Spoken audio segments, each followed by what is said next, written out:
Hey, hey. Hello. How is it going, Rob? Good.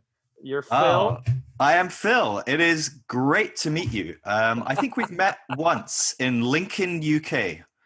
You did a Oh my weekend with goodness. Pete Rollins. I think we met in passing. I Um, did. but that was a phenomenal weekend for me. So, Good. And where are yeah, you today? What city are you in? we're in just outside Manchester. So, Just yeah, outside just Manchester. we are in the Nice. hot spot of COVID of UK. So we're like the only place that's still on lockdown. So. Really? Yeah, I mean, I think it's still, I mean, compared to what you guys are going through over in the States, we're doing great, so, but, Yes. You have a government. uh, we're working on getting rid of it, it seems, but, or whatever, I don't know. Yeah. You actually have leaders. Yeah. Well, I don't know. It feels like we're two steps forward, one step back. If that's the case, we're currently in the Yes. one step back season, but we Oof. are moving forward. We are growing. We are evolving. We are moving in the right direction. So Oh, good I for you. firmly believe. Good. I wonder But what that's like. I don't know. Yeah, we'll see. I have great hopes for the US. Deep down Good. somewhere. As long as I'm not reading the news. Yes, exactly. How are you doing today? You excited for your book coming out in just a few days, right? Is it next Yes. Tuesday, Wednesday? Yeah. It's fun. Only a few people have read it, so Well, I I've love read to it, I so love it.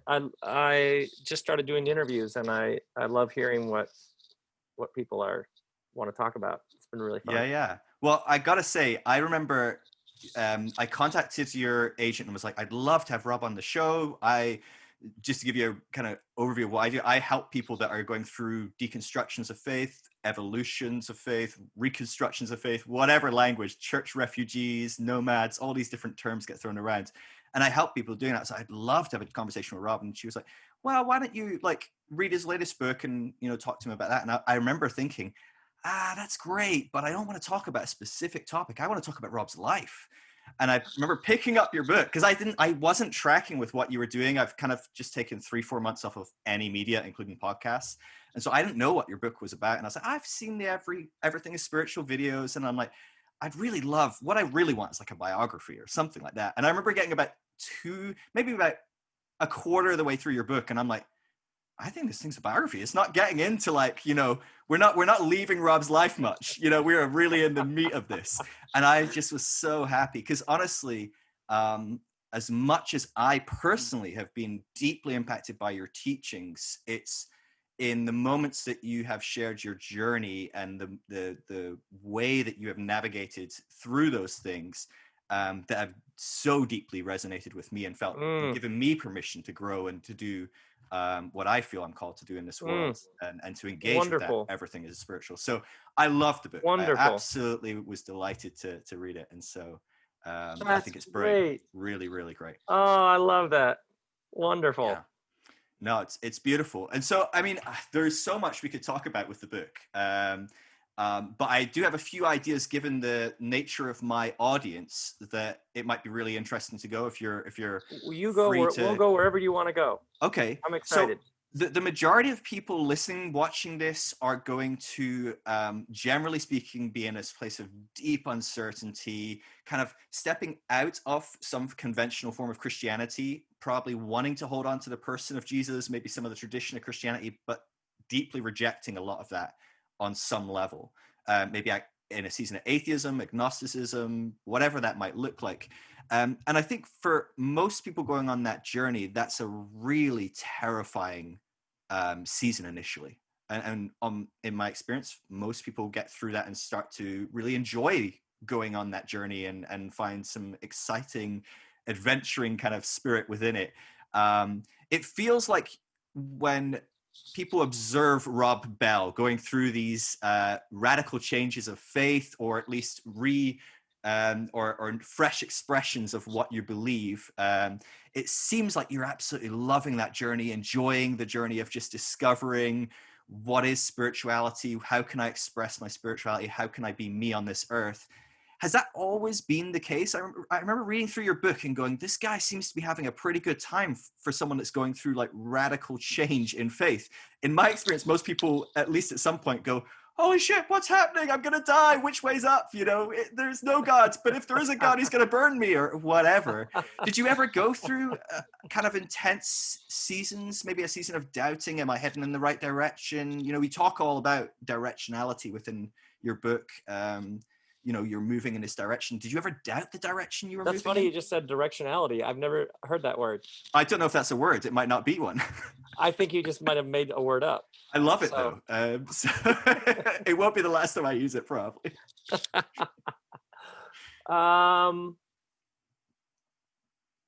What a great question. You know, my parents, I'm trying to think how to say it. My parents were intellectually restless.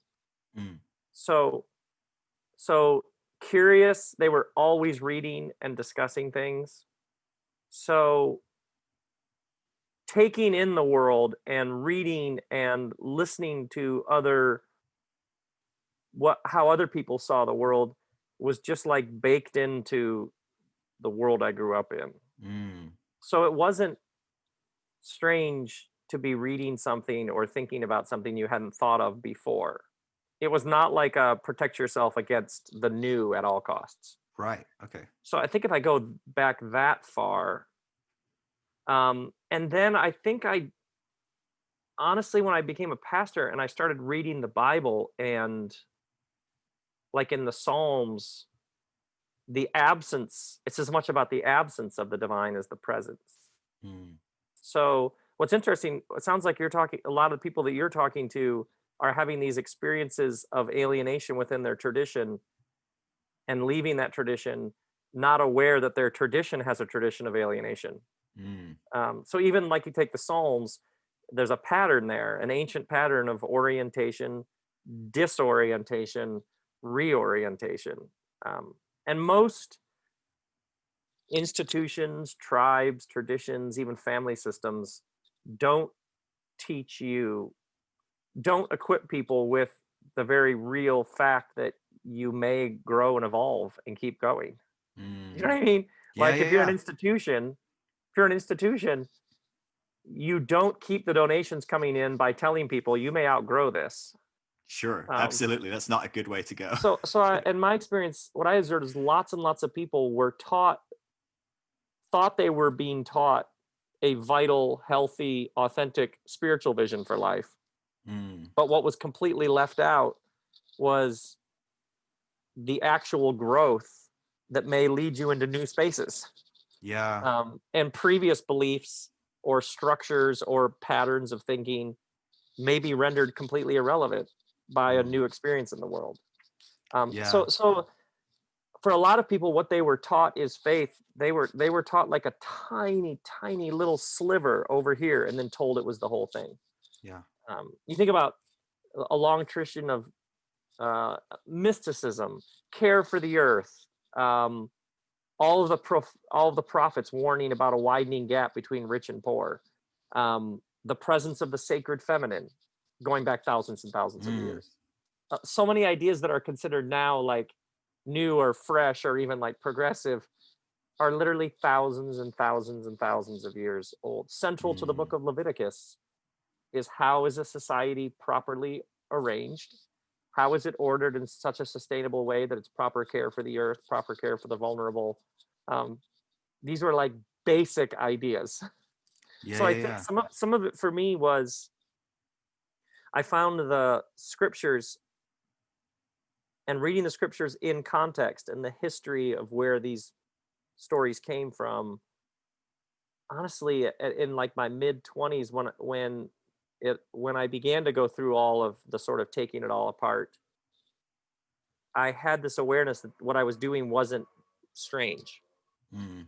And those feelings of like, I just think they remember driving in one Sunday morning to give a sermon and realizing I don't even believe in like some God somewhere who's like running the show. And it was Easter Sunday. I remember it was Easter Sunday thinking traditionally I'm like to make a case for a guy working Right. and just being like, come on, this is Like I remember Too distinctly funny. different phases where I would just be like taking apart something, or I would be like examining it, or I would just be like, that's just ridiculous. I could see it. Yeah, yeah, And yeah. it's like you could see it in a new way. Like, what?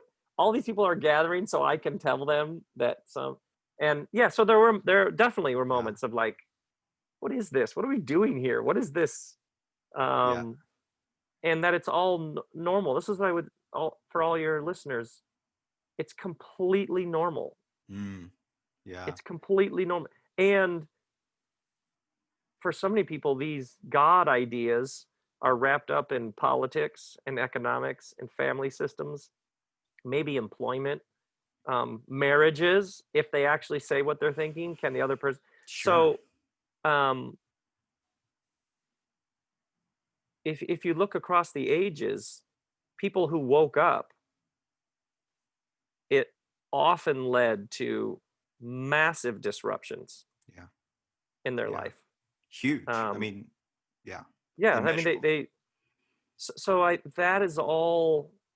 Um, like I love that story. Jacob wrestles the angel, and then Hmm. his hip is injured, and he walks away limping. Um, but he's had an experience of the divine. Mm. But he's limping. Yeah, But he's yeah, more yeah. alive than ever. But he's limping. Um, yeah. I don't think a lot of people were taught that. They were Yeah, taught you'll have it difficult because those people out there won't. You'll take a stand, and those people out there will persecute you or marginalize it. No, no, no, no. It's the people maybe you were once closest to. yeah, That's where um, the religious leaders killed Jesus. yeah. No, absolutely. It's I his think that's tribe, the thing literally that his people tribe. are most scared of. I think when I'm Yes. interacting with Hmm. people and they're going, I'm really scared because I don't know how my partner will react. I don't Yes. know Yeah. how I'll Yeah. Yeah. interact with my kids anymore, or my parents might Right. kick me out my Right. house. You know, maybe they're a teenager Right. going, I gotta wait to 18 before I can make this decision. Yes. Um, Yes. or whatever it is, you know, my community, my family, my friends. I mean, some people are completely, I mean, if you're fairly fundamental, and it doesn't take much to be a fundamental enough for you to go, okay, we're done with you. You can't be here anymore. You Right. can't be Right. Right. around. Right. Did you ever have that in the back of your head as you were going on? So you're going to church Easter Sunday and you're thinking, old man in the sky, not really sure about that concept, really. Do we really believe that? Did you ever sit there and go, are my days numbered here? Like, or you know, Oh you yeah. Yeah. dropped Yeah. Love Wins, right? You're putting that trailer together. John Piper's like warming up his thumbs, you know, ready to go.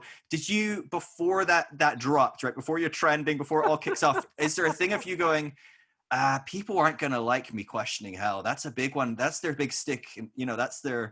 their bargaining chip, you know, to get people in. Did you In the ever wrestle with that dynamic? You know? in the book I talk about realize I was following it where it leads, and suddenly there was this large institution Mm, around me, and my wife Kristen, and I would talk about you got to keep following it. And I noticed, I tell in the book about observing other pastors who would tell me about stuff they were reading that was lighting them up, and they would yeah. say these things like, "Yeah, but I can't tell anybody in my church that I'm reading that." And Mm, so it was like they were split. It was like their Sunday persona, which kept the yeah. money coming in and kept them their job. Yeah. And then there was this their actual like hunger and Yeah. thirst and what was actually lighting them up. Yeah. And I do just distinctly remember in my late 20s coming to this realization that I couldn't live split. Mm, And Kristen and I had this sense we follow this where it goes. And we had this joke between us from Spinal Tap about I could sell shoes. At the end, he's like, you know, are these size 11?" I remember we had a running joke. Well, then I'll just sell shoes, because I had just seen this thing where people split. mm-hmm. Um, and I remember somebody telling me, you know what the dominant question of the New Testament is, and being like, wait, what? And they were like, oh, who is my family? Mm, And I was so struck with the in the New Testament, these people are awakening to something, and so they have these new bonds with others who are awakening to it. Mm, Um, so yeah, I think early on I was just like, this is how it works. So it never felt br- brave or courageous or like I was. No, it just felt like, well, this is where it goes. mm, And it didn't feel like I was going away or stepping away. It never felt like I was leaving the tradition. It always felt like we were going farther into the center. You mentioned sure. my book Love Wins. Mm, If somebody has a problem with that book, they have a problem with the Jesus tradition. Like I wasn't there's nothing new in that book. right. It's all Even I within think in the orthodoxy. I swear within the I think it's in the intro to that book, I say there's nothing new in this. I'm not saying anything like this isn't like some radical this isn't some departure. Um, Yeah. radical simply is means root. Yeah. So honestly, Phil, it just felt like we were going into the center, like Sure. following it. I remember reading Meister Eckhart, 12th Mm, century mystic, being like, oh, like I'd stumble into these streams mm, that would, oh, there wasn't any question I was asking that wasn't present in the tradition or in other traditions where I could find, oh, people have named this. This isn't strange. sure. Um, you know what I mean? Yeah. Like Yeah. like in the Hindu tradition, they have a Trinitarian Godhead and they have language for creativity. Human beings have been naming this experience that we're having here Mm, um, for thousands and thousands and thousands and thousands of years. Or Rumi, yeah. the 12th century Sufi mystic, you just come to realize you're part of this long human tradition of Yeah. naming these great mysteries and following them and allowing them to transform you. You know what I mean? Yeah. Absolutely. So the answer to your question is there was always a sense that I was, oh, there's a larger cloud of witnesses here. Mm, yeah. Yeah. Yeah. No, that's beautiful. I mean, it does feel like I often think of, something like Ken Wilber or, spiral dynamics, these kind of concepts of I you. love Ken. I know I've picked up through the few things that I've listened to you where you talk about these kind of evolving dynamics. I'm like, Sure. oh, Rob loves Ken Wilber. You But Ken and I get together and talk. oh, you And we'll serious? go last time I think we went 3 hours without Oh coming my up for air. God. Jealousy. I'm already like experiencing like mad kind of like fandom kind of moment of I get to speak to Rob Bell and I'm like, oh my gosh, but Well, Rob Bell gets to speak to Ken? Like imagine me getting to speak to Ken Wilber. that's it. Yes. Oh, there's people, but I think of these kind of concepts of, the transcend and include and all that, but Yes. Yes. it's not that we're departing from where we came from.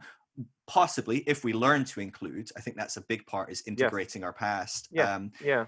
But there rarely is the tradition that has been transcended that sees itself included in where the pioneer goes, if that makes sense. You're very quickly going, you didn't come from this, you're or if you did come from this, you're certainly not still a part of this.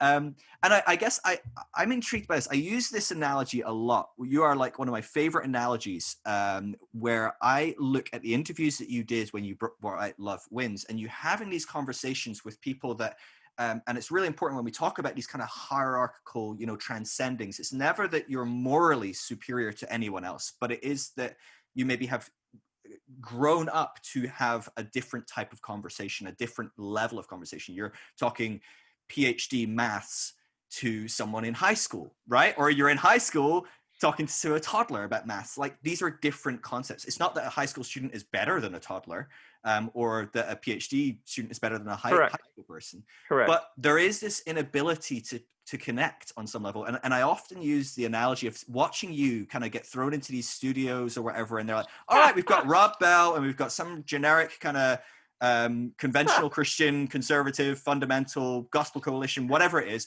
And we're going to give them both 3 minutes to state their points, and then we'll see who wins. And I could just see this setup, and I'm like, oh, by the way, we're not going to tell Rob Bell ahead of time that this is a setup. We're going to tell him that it's a different thing. Yeah. I remember this story again and again where you were like lured in. This guy loves your stuff. He's a big fan. But like, you could just see this moment of like, oh shit, Rob's going to lose this conversation regardless of how well he puts his point, because he's not able to communicate on the level that the other person is. The other person is just not able to have a conversation at that level. You're not able to explore contextualizing on that level. You're not able to look at historical relevance. You're not able to see the scripture as a trajectory rather than a static point. When people see scripture as a static, they're constantly pulling everyone backwards, right? That's a big theme of your book, is like, that there is a trajectory to this, and we need to be looking, where does the trajectory pointing? Why do you do it? Why is there an element where you are going, when was the last time I guess that probably has been a while since I've seen you do these kind of interviews. Have you got to the point? 8 years? Really? 9 years? So have you got to the point where you're like, it's just not worth having that conversation? Or is it worth having these conversations? Because I'm thinking the people watching this, they've got all their family, their friends, they're at Thanksgiving, and people are like, well, we've not seen you at church for a few weeks, or whatever it is. I saw that Facebook post you posted or whatever. And they're left in that same situation that you're in, right? There's no mass audience, millions of people watching, it's maybe not as deeply dangerous, but it's still like, oh shit, how do I have a conversation with, right? How does the high school student have a conversation with a toddler about maths? And again, it's not about moral superiority. It's not about being better than the person. Yeah. It's about being more grown up in this spiritual path. So that's a great question. What a really great question. I mean, I would start with, you don't have to have any conversations you don't want to have. You don't owe anybody anything. There's lots of things I just don't do. I would imagine whatever conversations you're referring to, I'm trying to think, the last one, 2012, maybe? Right. 2013, maybe? And I distinctly remember a couple thinking, these aren't actually, and let's go back to your word conversation. They're not actually conversations. I became aware you're brought in order to solidify the egoic structures of the people who brought you in. You're not being brought in a spirit of curiosity and exchange. Yeah. So I think I just started to become much more aware over the past, maybe a decade ago, like, oh, there are energetic exchanges here. And you just simply don't have to participate in exchanges that don't have a point. Yeah. You know what I mean? Absolutely. You could just not be at the holiday dinner. Like you can just not have that conversation. If you do choose to have the conversation, you can laugh. You can just, if you want to do it, you can laugh your way through, like, oh my goodness, that's funny that you always bring that up. Right. What is it? You can ask the other person questions. So you just decide, I'm going to ask them questions. You can also just always smile and say, I'm just taking it more seriously than ever. No, this is not because I wandered away. Yeah. This is because I've taken this more seriously than ever. Yeah. And you can ask yourself questions. Am I more alive than ever? Am I more loving than ever? Am I more committed to giving my best self to the world? Yeah. So there's like, you'll know things by their fruit. And that's ancient wisdom right there. So sometimes with people, some people don't want to understand. Yeah. So like, to your listeners, I would say, do these people even remotely want to understand? Yeah. Because you don't owe anybody anything. And genuine curiosity, you always know. Soul knows that. Because sometimes people, they'll pull you aside and be like, honestly, could you tell me more? Or they'll ask you a question and you realize they're actually asking a question. Right. And you just know. They see you, and your jailbreak speaks to them. Yeah. They go, oh, you did something that it's not working for me, and you seem to have done something very significant. And can you tell me? You just know. You just Yeah. know. I always say they come Nicodemus style. They come at night. Mm. Um, and you got all the time in the world for those folks. Yeah. But otherwise, a sort of grilling. The number of people, I'm shocked at the number of people who will share with me this sort of angst, and then they will tell me that it's happening on Facebook. What are you doing on Facebook? Right. What do you read the comments section on YouTube? What do you like you this is on you. Like, what are you doing? That's This is not the funny. place. This is not the place to have any of these sort of, or this the need to publicly proclaim that they aren't where they are is Mm. very it's actually very immature and childish. Sure. And I this guess. need to like let everybody know that they have left whatever and they're now eh, that's actually just it's the same ego structure just swapping out. It's the same rigid fundamentalism they're claiming to be released Yeah. from. Well, you mentioned So this in your book, and I wanted to talk about this because I'd love your thoughts on this. But you talked about, basically letting go of one fundamentalism for another, and we see this yes, yes, all the time. We see it in our yeah, yeah, politics, we see it in our religion, we see it in all yeah, different yeah, things. Um, and I guess you struck the nail on the head. I think personally when you talked about immaturity. And I think it is about these kind of you shift in these stages of psychological development. So we grow and we evolve and we start going, oh, that maybe this isn't about safety and certainty and security, and maybe it isn't about sacrificing myself for the greater good of the group. Maybe there's something about having my own personal journey, and then maybe we grow again and we think, well, actually maybe there is something about groups, and we're constantly growing. But it feels like in those early stages of growth, of change, we become missionaries. We're like, look, everyone, you're all wrong, because we kind of, I don't know if we see ourselves, or it's a bit of yeah, like, yeah, some yeah, work yeah, to kind of fight that inner yeah, shame or whatever it yeah. is. But do you think because when you talk about we have to avoid switching one fundamentalism for another, do you think we can avoid that? Or do you think we can just work to be growing through that quicker? Yes, Or, yeah, yeah, yeah, yeah. You own every square inch of your story. mm, So like if I were to meet somebody who's running as fast as they can away from some very strict or whatever rigid upbringing, I would simply say to them, do you have a sense of right and wrong? Yeah. mm, Do you brush your teeth before you go to bed? Yeah. Do you have a sense of moral compass? Yeah. Do you have a sense sometimes postponed gratification and discipline is the best path? Yeah, yeah. Okay, great. Where'd you get that? Because mm, you got that somewhere, some stage of development. yeah, And it those are the very things that you were given in that exact environment that also gave you a number of other things that don't work anymore, but there's some good in sure, there. So you are who you are because some of that good in there worked on you. So the sort of repulsion against one's past, yeah, there's actually some things in there that shape you in some good ways, in addition to yeah, things that, of course, you're going to leave behind. yeah, So it's to transcend and include is to own every square inch of it, and it worked on you. And there's some good that did, in addition to the stuff that um, didn't work on you in such good ways. But right, that's often the thing. And so the art then is to not allow your newfound enlightenment to become an obstacle to other mm, people's. yeah, Probably as a general rule, just quieter, just go about doing your work in the world. mm, No need to announce all of this. We get it. People will get it. yeah, Yeah, let all no, that energy be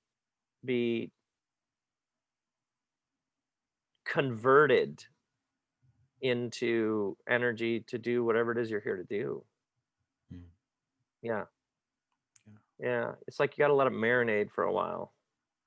Whatever the new idea or the new insight or the new step, got to live with it for a while. yeah. No, that's See what it beautiful. I is. love it. See where it goes. See what it Mhm. does. Um, and this is just a long game we're playing here. Yeah. But there's sometimes a knee jerk. Somebody is so happy to have been set free from whatever that is that it's almost like a repulsion for their earlier self. Yeah. But you have to be kind and loving for your earlier self. Um, and nobody is ever galvanized or catalyzed to step forward because somebody shamed them for the place that they're at. You know what I mean? Yeah, yeah. We're seduced, we're wooed into new ways of being. Yeah. Somebody who just keeps telling you that you don't get it and you don't see it and you're not, that's not actually how our hearts are transformed. No, Somebody absolutely. lives in a way that is alluring, that moves us. They have some grounded, centered something, and we want some of that. That's how it Yeah. works. No, absolutely. I guess, I mean, this is what fascinates me when I look at the world I'm in, the bubble I'm in is words can't describe. But it is full of a lot of that anger, frustration, grief, all sorts of stuff, the loss of God, the loss of community, the loss of certainty, and anger as well. Of like, a lot of people are, walking through legitimate forms of trauma through whatever that might be, certain types of teaching that have influenced them in a certain way, maybe something like hell or whatever. I talk to people that I haven't believed in hell for 12 years. And yet frequently I wake up in the middle of the night, me and my wife have to change the bed sheets because they're so soaked with sweat because I'm having night terrors about a hell I don't believe in, And so some of these people are so upset, so angry, so frustrated, that it is, I mean, I get it. Like, it's a really hard thing to navigate. What did you find helped you let go of those kind of like egoistic kind of tendencies, that kind of centering of like we all have it. We all don't want to look at our past self and think, oh, what an idiot. We'd rather just kind of subconsciously put that down and project it onto someone else and go, look at those idiots. Like, I know that you talked about, I mean, there's so many bits within your book and your journey of some ego death, which is always good and maybe speaks quite a bit about your humility and your journey. But I know that you talk. Non-stop. Yeah, yeah. Well, again, I hear you. Non-stop. I hear you. But is there things that people that are listening to this going, yeah, like I can resonate with it. I can see the truth of what Rob's saying there, and that is a more beautiful way. And I can see how me yelling at my old church going, you're a bunch of racists, or whatever, probably isn't going to change that church. I can see that, but I can't get rid of that anger, that frustration, that pain, that whatever. Like, is there things that What you is the anger or frustration? What is it with or for? mm, Um, that's to me the question. Like, um, because this person who's soaked the sheets, mm, something within them resisted those teachings. Something within them said, no, this is not the path mm, to be transformed by love. And something with them set that down and walked away from it. And the people around them stayed there. So whenever somebody has walked away from something that they grew up in, and you ask them, well, are the whatever friends, family, fellow students, neighbors, do they all still see the world that same way? mm, Yes. Okay. So something within you was surrounded by a system that told you this is how the world works, but something within you didn't buy it. And the system rewarded you for falling in line and penalized you for crossing lines and leaving. mm, And yet, something within you was so strong that you stepped away. mm. So, what is that thing within you? What is that inner knowing? What is that Christ wisdom that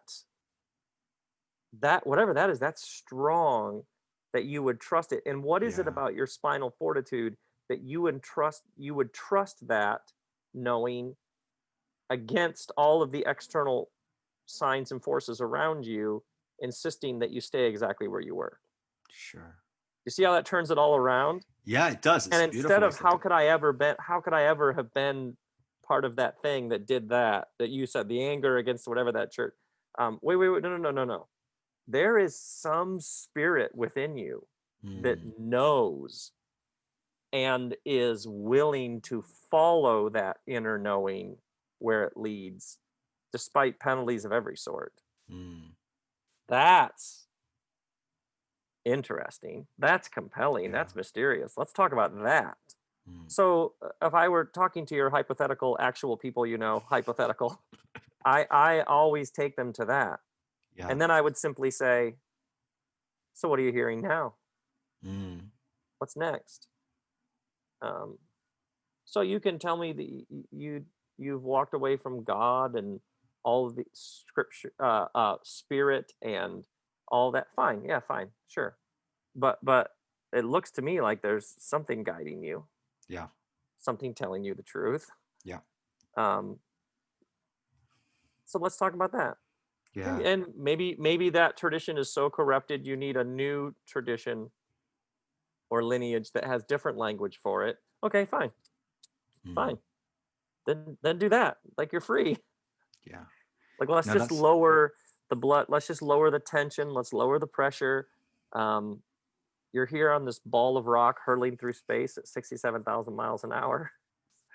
Um, 13 billion years ago, there was a big bang. What? So, um, let's just relax a bit. And I especially people like you said who are traumatized and hurt and mm, angry. When I ask them, "So you're still part of that?" No, they're like almost outraged that I would say, "So you're still a part of it?" mm, No, that's interesting. yeah. But in Yeah, some ways, they are very much still part. It's the old, yeah, it's the monks crossing the river, right? Carrying women, one doesn't put right. them down. That kind of Carrying the idea. bag. So then I would say to the person, you trusted this and you followed it. So now let's keep trusting it and keep following it. What do you want to do Mm, with your life? Where do you want to live? What do you yeah. want to do? Do you what is it that brings you joy?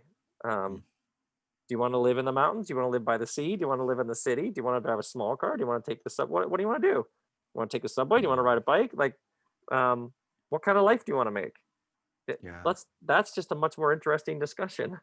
Yeah. No, it's phenomenally beautiful. And looking at, so one of the things I do is I work a lot with research in this area of this group of Oh, people leaving the fascinating. church. And so I'm working with a UK company with research because I'm not a researcher and I wouldn't trust me with any data.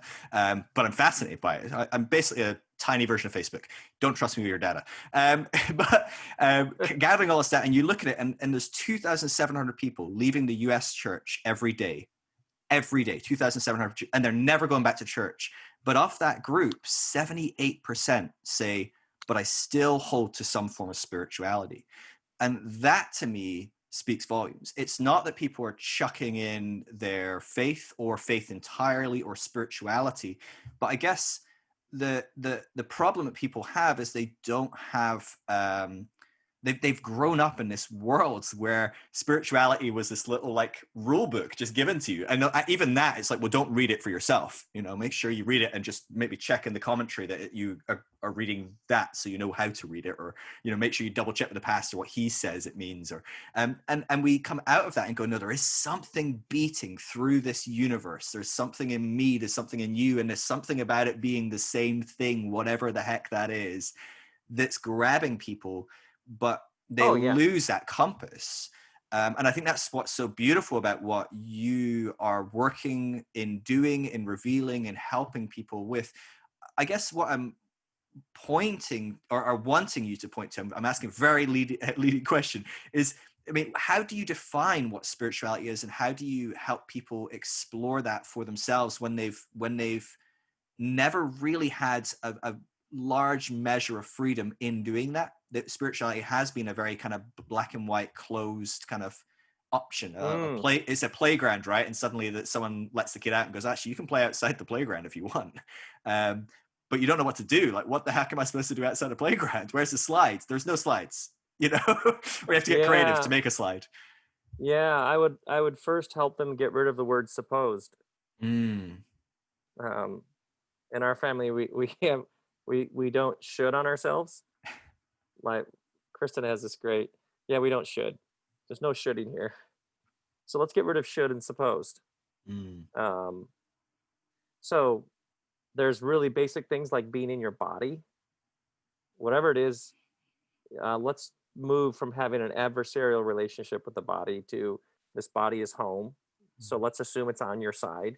By the way, all issues of environment or earth care, if people don't have a sense of being at home in their own body and caring for their own body well, how would they ever understand caring for the earth? Mm. So oftentimes the environmental movement, it's wonderful in getting people to understand the climate crisis is the absolute crisis of utmost urgency, and yet oftentimes you're asking people to understand something that they don't understand in terms of this body, like Yeah. their actual body. So Yeah. how do you feel at home in your own body? How do you learn to listen to your inner knowing, also called intuition, Mm. also called spirit? um, how do you These are all the very practical questions of life. Sure. What is it, if you look back over your life, when were those moments that you had some sense that you were caught up in something bigger than yourself, that this was Mm. somehow your path? What was it that you were doing?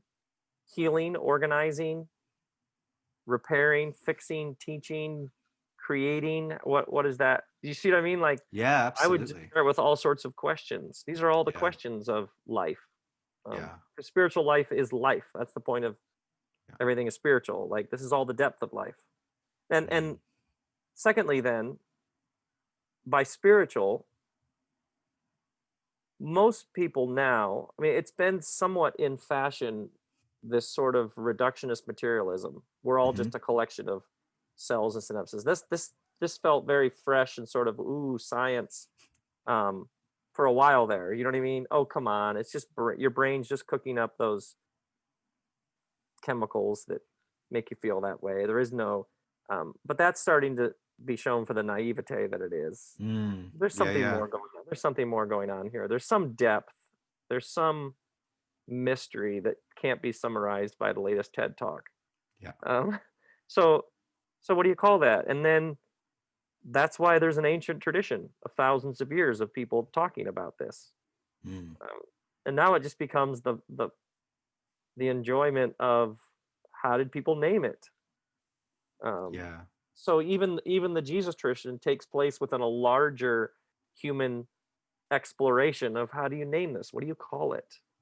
Where does it lead? What are the patterns? So orientation, disorientation, reorientation. There are all these ancient patterns all around us. Mm. There are interior experiences, exterior experiences. There are objective experiences, subjective experiences. There are individual experiences. There are communal experiences. We can go all day on this. Yeah, yeah, yeah. Yeah, so I would, for people, anybody who's like, but it's so wide open, where do I even start? I know. Mm. Can you? I know. I Yeah. know. That's why some of us find this experience we're having here thoroughly riveting and Absolutely. intoxicating. Yeah, yeah. Because, so even like some meditation, contemplative prayer, some practice of grounding yourself in the you who is the witness to the you who is the witness to you. It's just some practice of who are you and what are you doing here? And just Sure. yeah. Do you see? It's I'm trying to paint it as fun and surprising and interesting and compelling, and yeah. your anxieties and your angst aren't to be eliminated. They're to be listened to. They're telling you Sure. something. Yeah. Restlessness is your soul saying, hey, there's some new creation that wants to be birthed Mm. here.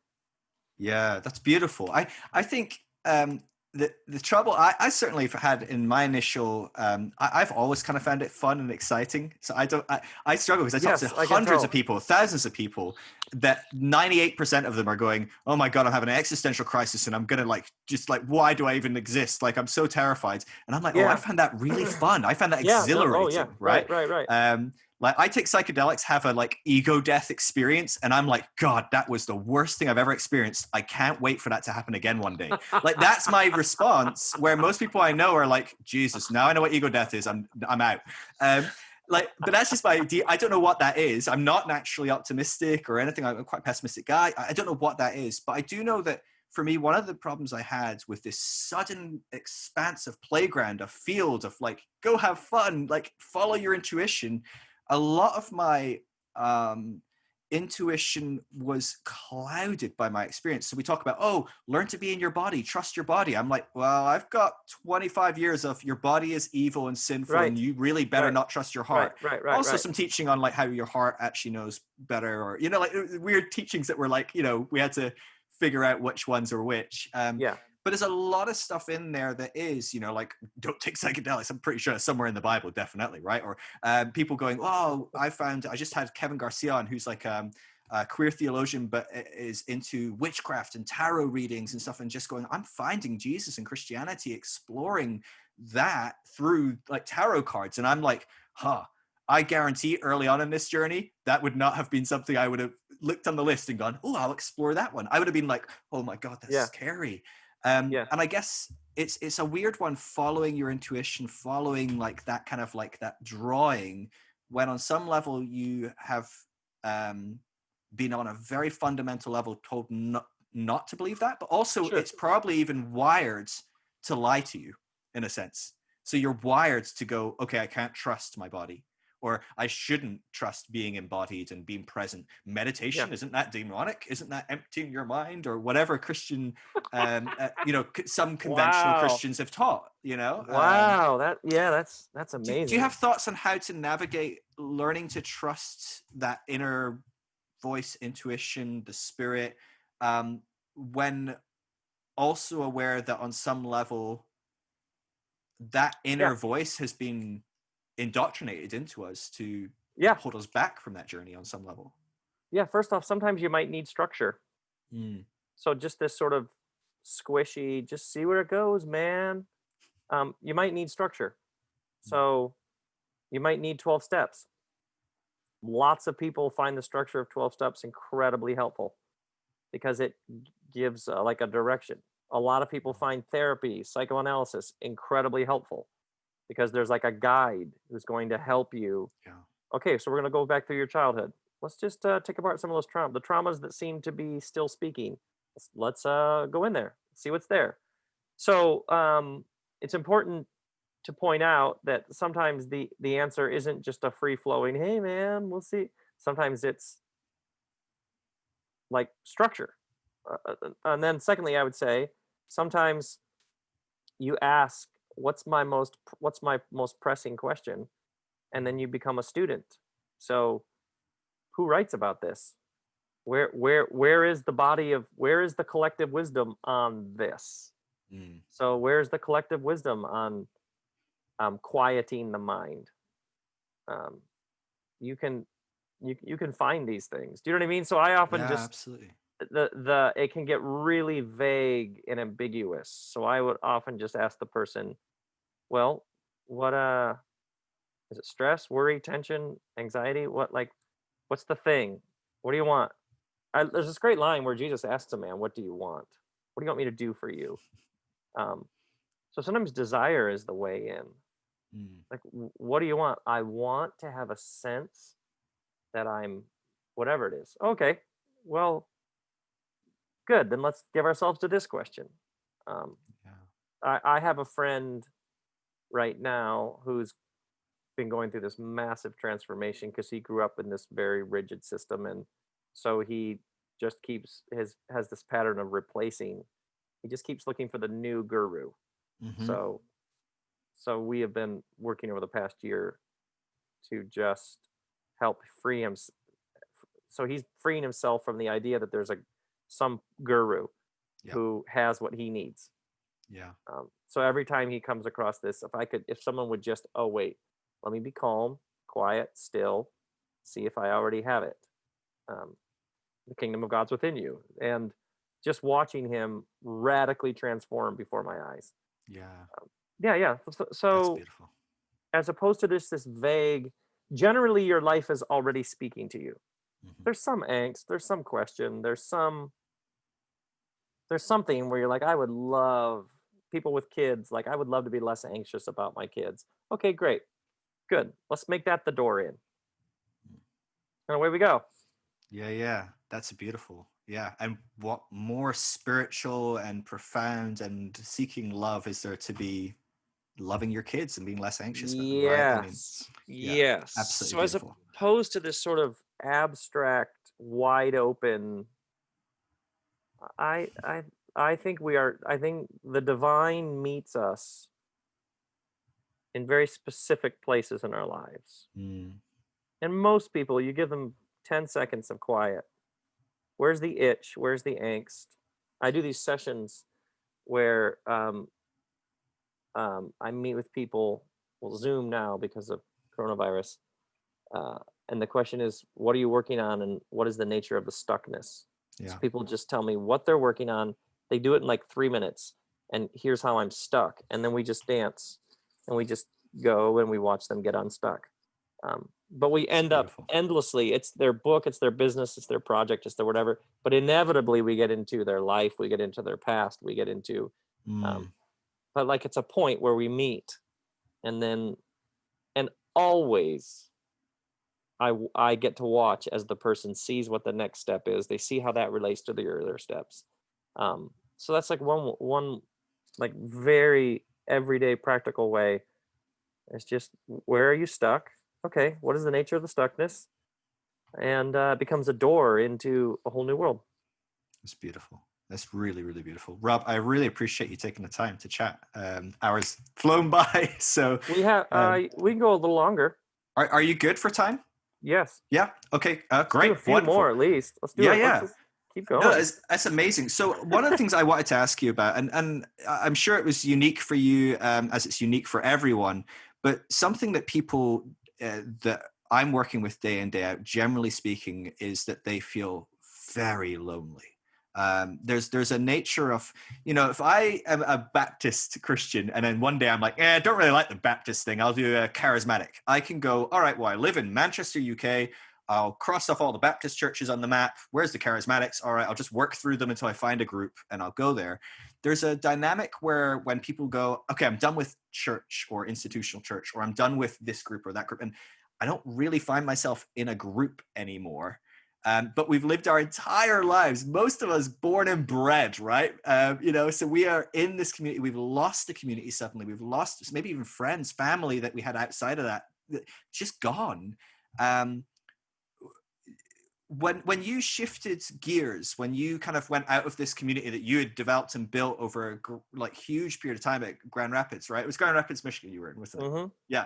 You walked away from that. You kind of jumped over to California. By the way, reading how you talk about California makes me cry. I literally was crying reading a bit because I lived in California for 4 years. And if I could in any way, shape or form have some sort of US visa, I would live in California still. I love I California. know. And I was Oh, like, that's fantastic. it's like reading my own like heart on a page. So you Oh, that's are great. lucky enough to be drawn back to this place that is just in your blood. It's in your soul. It's there. But you are faced with I don't have that same church community group of people that I've had for the last kind of 10, 15 years.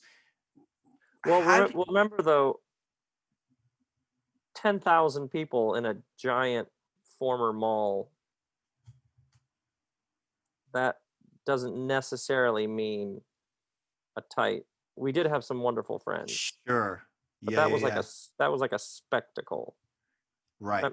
And we did have wonderful people that we were walking with, but I still talk to a number. I can think of 3 of those close friends from that period of life Yeah. that I still talk to on a regular basis. That's beautiful. Oh, So that's really good.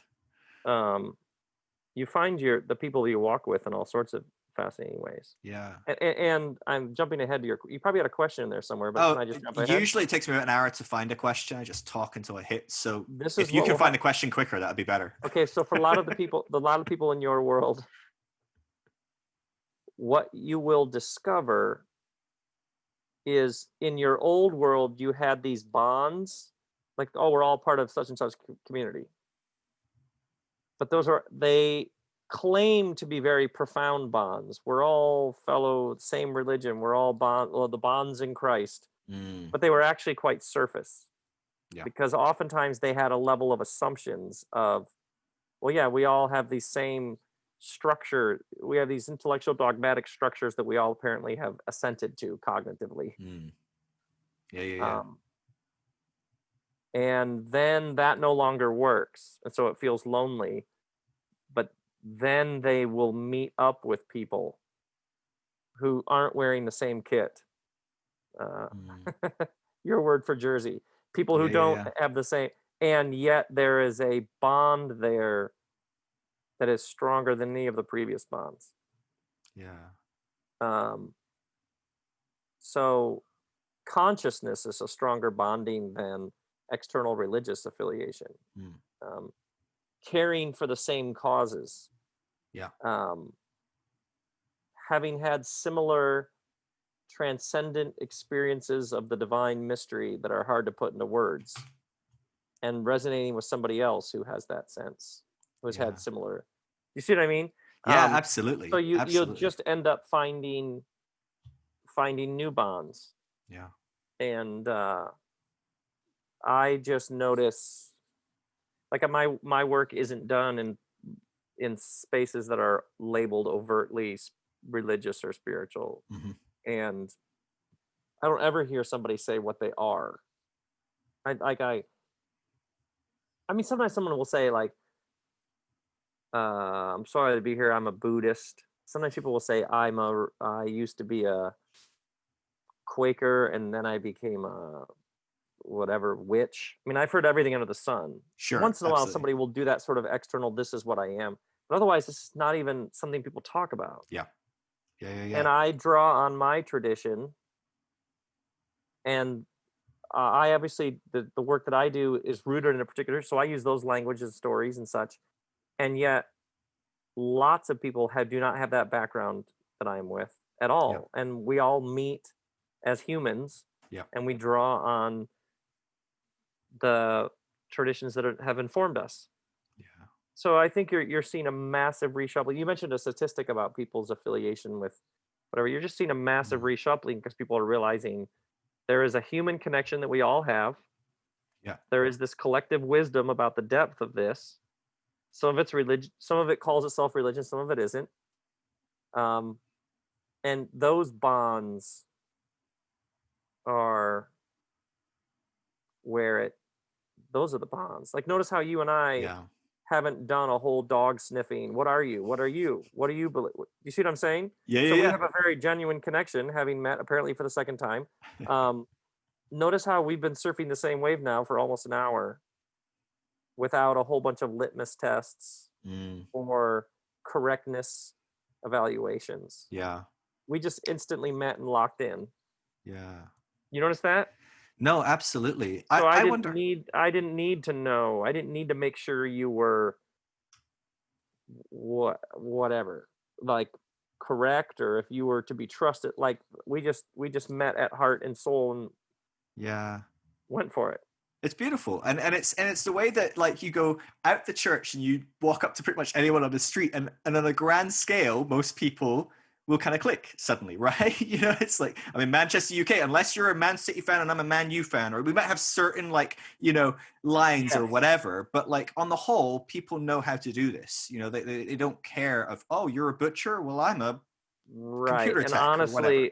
honestly, for a whole generation, I would, well, maybe more, of people who called themselves Christians, that Mm, whole labeling ego structure actually got in the way of big time. authentic human connection. Yeah. Well, So this the is so. disorientation they're feeling, good. Good to be Yeah. disoriented for that, and to rediscover people are people. They don't Yeah. need all to be from the get. Well, so and so's nice, but they don't know the Lord. Oh, like, hold on. All of that sort of club language, Yeah. whatever it is, um, Yeah. it didn't help us. Yeah. But I think it's still a big part for a lot of people, even on the other side. So this is something, I'll tell you a funny story. So one of the things that I had was I'd have people talk to me all the time and talk about this journey of, I feel quite lonely in it. I wish I had some people just to go to the pub with, to hang out at a coffee shop, to have over and have a meal Yeah. with or whatever. And they said, like, but I can't find these people. So I set up a website and I said, look, you guys sign up, you put your name, your city, and you'll be a dot on a map and you can message people in your area. And I was like, done. I have solved an international crisis on one website. I felt so proud of. I was like, this is it. I've fixed it. It's great, perfect. It's completely free. You're good to go, guys. You just take care of yourselves. And I remember like about a month later, I had a message from someone, and they were like, I'm in LA, and I've messaged the 42 people in LA to try and see if we could connect. And there's just no one there that's on the same page. And I was just like, oh, you are really missing the point here. But there's this thing of, there's still this thing in us that is us, them. It's still, oh, but you still pray to a man in the sky. Oh, you still sing worship songs. Oh, you still want to go to a church. You just want to go to a different type of church. Or, right? Or you call yourself progressive Christian. Well, I'm an atheist or an agnostic. And it still seems deeply rooted in, I don't know if this is the kind of Ken Wilber integral, maybe tier 2, kind of once you kind of step beyond that and you go, oh, we're playing an us, them game. We don't need to do that. Is there a way to transcend that quickly? Is there?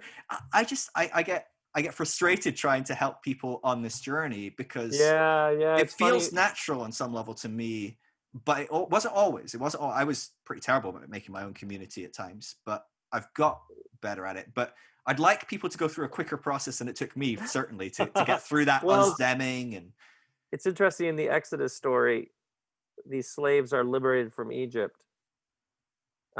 They get out of Egypt, but then it takes a good 40 years to get Egypt out of them. Yeah. So some of those old patterns just worked on people, and so it just takes a while. Just takes a while to flush out some of those toxins. Yeah. And what's interesting when you were telling stories, I was like, oh, I bet he's gonna start something. So then somebody like you just goes, well, here, just put your pin on a map. Sure. Common sense made sense to me at the time, and now I'm like, oh, that doesn't necessarily click. It just takes a while. It just takes a while to like flush out that stuff. It's totally normal. If you had a voice on your shoulder for years telling you this is how the world works, it's completely normal that it would take a while to get that, to stop listening to that voice. Yeah. It's all very normal. Yeah. And especially these people, I mean, think about these people who, I mean, for some people, the people who clothed them and fed them, paid their school fees, took them on holiday, also told them this is how life works, this is how the world works. So disentangling all of this. Yeah. And then these absolutely. communities who gave them stories about the very nature of the universe we're living in. It would make sense that when those stories no longer work, would take a minute. Just how many people were told a story about the universe that's a story of lack and scarcity, and just at deepest heart level, shifting from lack and scarcity to abundance and generativity. That's just a subtle energetic shift, deep in spirit for a person, that can completely revolutionize your entire life. But you're in a system, economic systems, advertising, that are billions of dollars are spent each day on the internet to reinforce lack. If you just had this, then you would be. Yeah. And at the center of the joy of life is the truth that you've always had everything that you needed the whole time. It's really within you, it's upon you, it's among you. There's nowhere to go or nothing to earn that hasn't been yours the whole time. I mean, gospel is a counterintuitive notion. There's nothing to earn, you're there. You've always belonged. Yeah. You've never not belonged. These are counterintuitive notions that take a while. Yeah. And they're so simple and obvious and revolutionary. Yeah, absolutely. I guess, can I ask you one more question? This might be a big one, but I'm expecting you, Rob, to solve the world's problems. This so no pressure. might be a big one. But we're talking about that gospel. It's good news. It's this reality that is within you. It's here. It's right now. There's no waiting around. There's no dualities. It's here. It's just there to grasp. It feels like there's something going on right now. I know you've been addressing this on and off in your podcast over the last, couple of years, probably on and off. There's been plenty to address. But it feels like whilst the world as a whole, we can zoom out, we'll see this trajectory. We see we're moving in the right direction, where we're going to more complexity, depth, inclusion, love, grace, like this beautiful trajectory of good news. It feels that we're in this unique time where we are feeding like never before. Someone told me the other day that deers can hear 200 feet around them. And so what happens is, if anything kind of like twig breaks, whatever, they're wired to be like, shit, there's a predator, I'm out of here. And they were saying, like, in today's world, it's almost like we have been wired to hear 200 miles, or whatever. And every twig that breaks, it's in the news. It's on Facebook. It's my friend called me. My friend sent me a tweet. Can you believe this idiot said this? Look at what the Republicans are doing now. Like, look at those Democrats. Whatever it is, just can't go, boom, boom, boom, boom, boom. And it is just nonstop. And none of it is good news, right? We just don't share the good news. We don't get amped up about it. It's all just negativity, negativity, negativity. What do you think is going on that is, what's happening in that? Because I feel like this movement of spirituality is just as caught up in this. They're not talking about, look at this great exodus of the church. Like I talk to people today and I'm like, the prayer that the church has been praying for the last 100 years for the next big revival, the next great awakening, I'm like, it's here. The problem is it's causing people to leave, but or to explore something beyond. And so it's not necessarily the most embraced, but it is here. But what is it about?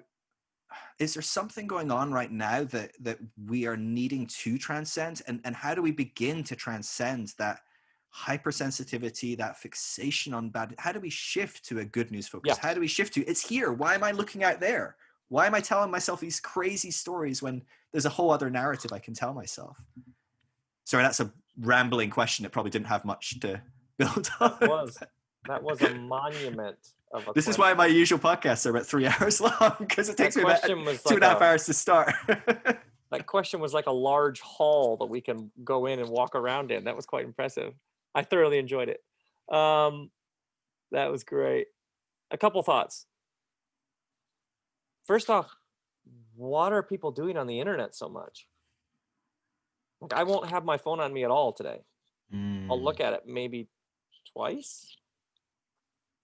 So this idea that people have to be so somebody invented fire apparently, and that fire can cook your food and it can keep you warm. It can also burn everything down. So in that sense, these new machines that put the world in your pocket are like any technology. They have an underbelly. I call it the undernet. So I assume there's all sorts of good things happening on Twitter, but it's also filled with lots of people who aren't in the game. They aren't actually participating in new creation. They are throwing stones all day long. These aren't people of courage or substance. They are people who chatter. They literally tweet. So that leaves a person's creational energies sublimated and repressed. You know that you are here for more than just typing comments on YouTube videos. You know that you're here for something more. And yet, precious sacred energies are being spent. Think of the amount of energy on Facebook that's spent sounding off on politics. And yet a number of those people are not involved in their local town council, or they're fixing the potholes in the street, or like, if that energy that was spent announcing how the world should be run was spent actually participating in actually helping people in their actual town. So what happened is the internet gave people a wonderful way to avoid actually having skin in the game. And the tricky thing is, to actually take part in the world, in the ongoing creation of the world, you have to move from all of the things you could do with the energy and everything that you actually have to have words take on flesh, and that always involves the death of fantasy. Fantasy is here, all the things that I could do if you just put me in charge. And so what happens is the internet allows people to remain stuck in fantasy. They don't have to go through the death of dying to all the things that it could be so that it could actually be brought into flesh and blood. So these are new machines. These are a new phenomenon. These machines gravitate towards the outrageous and the shocking. So somebody could obviously manipulate that to become president of the United States. Yeah. So what we're learning, if you see it as data, we're learning that these machines can be used for all sorts of nefarious purposes. And there's a specific word that I use for this: apocalypse.